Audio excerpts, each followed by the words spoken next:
Hrafngerður Ösp Stefánsdóttir starfar við grunnskólan á Þórshöfn. Vinnudegi lokið og þá bara að drífa sig heim. Þar bíður hennar hundurinn Bjartur sem á ættir sínar að rekja til Serbíu. Bjartur loðinn enda kalt í Serbíu. Bjartur góður heimilisvinnur. Hrafngerður safnar saman hárinu af Bjarti og lætur spinna garn úr hárinu.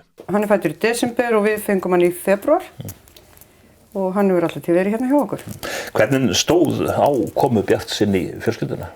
Maður minn, hann þekkir mann sem átti foreldrana og sá maður sendi sem sagt Sigir manninu mínu myndir af hvolpum.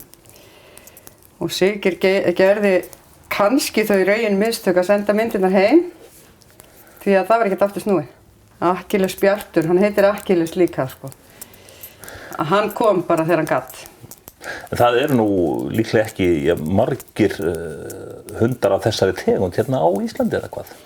Nei, sko síðast þegar ég vissi að þá voru rétt 30. Það fer alltaf fram hjá manni að hún vex mikið hár. Já, hún gerir það.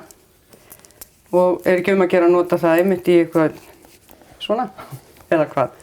Hvernig stóð því að þú fórst að huga að þessu? Sko, draumurinn var alltaf að við söfnum þessu saman. Okkur fannst þetta vera svolítið mikið og það hlyti að vera hægt að gera eitthvað úr þessu, hárunum. Draumurinn var að spinna þetta kannski sjálf einhvern tímann. En ég var nú aldrei komið það langt. Svo var Daniel hérna á Svalbarði, hann var að fara að senda ull af forystufé til Noregs.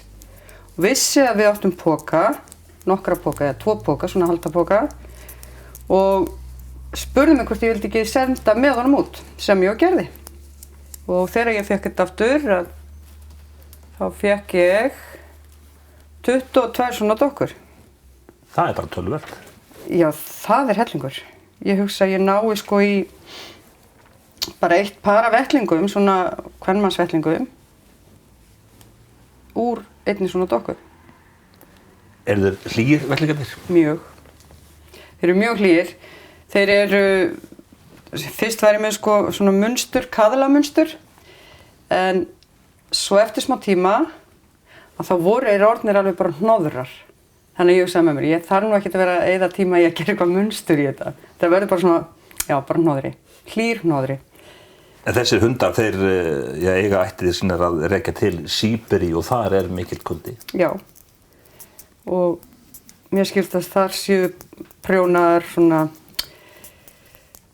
prjónustykki og fólk fær lúnabólgu eða eitthvað þess áttar. Þá eru prjónustykki úr þessum hárum og lagt á bringun á fólki bara upp á einangrunina. Þetta góð einangrun í ullinni. Hvað ert þú búin að prjóna? Ég búin að prjóna hérna maðurinn sem að passa hann fyrir okkur þegar við förum í burtu. Hann náttúrulega var að fá svona hárband og að sjálfsögðu var frúin að fá líka hárband. Hún horfir á hann stundum út gluggann og passar hann. Það var svona pínu blóm fyrir hann á sko. Svo prjónaði ég nú svona bara handstúkur.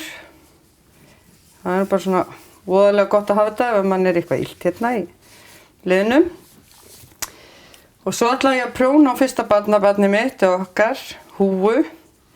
En kannski var ég of lengi, allavega var húfan aðeins svo lítil. En þarna sér þið mitt kaðlana sko. Og svo eftir smá tíma þá verður þetta bara svona hnoðrar. Þetta óskaplega mjúkt. Já. Ég held að þetta sé bara mýkra heldur en þessi angrull sem að maður hefur stundum prjóna á. Og gefur góða hlýju. Já, mjög.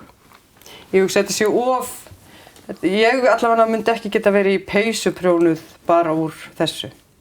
Það verið fínt að nota í munstur en ekki heila peysu úr þessu.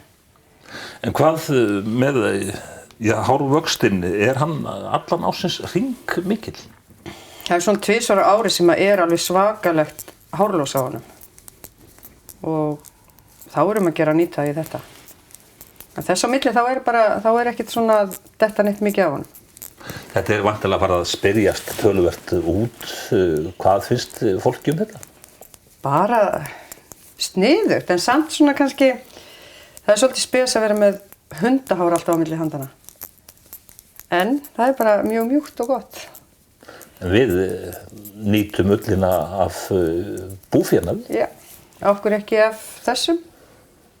Þetta bara, þetta hérna inn á heimilinu hjá mann alltaf og okkur ekki að nýta þetta svona. Og þú situr sem sagt svona yfir sjónvarpinu og prjónar. Já, það svo gaman að því. Ertu svona farin að spá eitthvað í framtíðina svona? Ertu farin að taka í pöntunum og svo framvegis? Nei, en það eru hjón. Það var maður í Mosfellsbæ að mig minnir sem hann hringdi í mig eftir að það kom mynd af okkur hérna í Mokkanum eftir fyrra og hann hringdi og sagðist eiga svona hund, einn ef ekki 2 og bauð mér ef ég vildi og þá mætti ég fá, þá skildi ég bara heyra í þeim og þau skildi hýrða fyrir mig. Aldrei að vita nema ég hafi samband við þau hérna.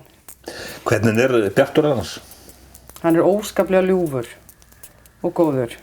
Og hérna þegar að yngsta dóttir okkar var lítil, eða yngri, og hún náttúrulega þekkir ekkert að Bjartur sé hérna til, að þá var rosalega vinsælt að hlaupa hérna hringinn í húsinu. Og hún var kannski komin þarna og hann hingað og þá sneri hann við til að koma á móti henni. Þetta var dásamlegt að fylgjast með þessu. En hann barngóður? Mjög barngóður. Og dró hann ofta á sleða yfir vetrartímann. Við erum með beisli á hann. Fór kannski ekki eins létt með að draga okkur. En hann dró hana og hafði gaman að.